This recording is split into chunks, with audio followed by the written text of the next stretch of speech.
The moon hung low over Umuahia, casting long shadows across Chief Obele's mansion.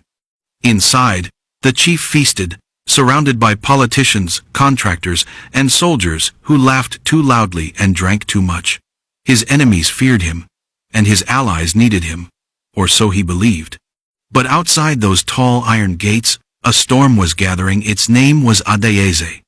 Since her return, she had moved with patience, like a hunter stalking prey. Obele's pride was his shield, but it was also his weakness. He thought no one could touch him. Adeyeze intended to prove him wrong. Her first strike was subtle. Through the NGO, she unearthed documents linking Obele to illegal land grabs, lands stolen from poor farmers under the guise of development projects. The evidence was irrefutable. But Adeyeze didn't release it immediately. Instead, she fed it in whispers to the right ears: activists, journalists, rival politicians who hated Obele but lacked proof. Soon, the first cracks appeared. At a state assembly meeting, a young journalist stood and questioned Obele's ownership of farmlands once belonging to the Okonkwo family. Obele laughed it off, calling it fake news, but sweat gathered beneath his cap. Then came the second strike. Adeyeze hired trusted youths to pose as traders and workers around Obele's estate.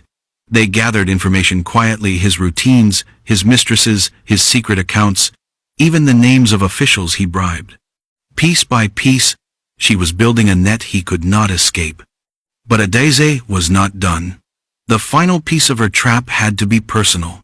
One evening, she requested to meet Obele in his mansion under the pretense of discussing a partnership between her NGO and his office. Obele, curious but wary, agreed. When Adeyeze walked into the grand sitting room, her steps calm, her head high, the chief studied her carefully. She was no longer the child he crushed. She was a woman who radiated quiet power. They exchanged pleasantries, but Adeyeze's eyes never softened. At last she leaned forward, her words sharp as blades. "Chief," she said, her voice steady, "a man can build his wealth on the bones of others.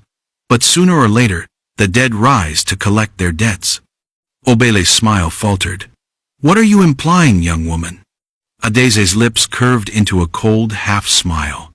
"I'm not implying, Chief. I'm promising." With that, she rose, leaving behind a single envelope on the glass table. Inside were copies of incriminating documents, just enough to rattle him, not enough to destroy him yet. Obele sat frozen as she walked away, the echo of her heels like a countdown in his head. For the first time in years, the mighty Chief Obele felt fear. The trap was closing, and he could sense the walls tightening. But Adeyeze was not rushing. She had waited 15 years, she could wait a little longer, to make the beast choke on his own greed. The game of vengeance had entered its deadliest stage.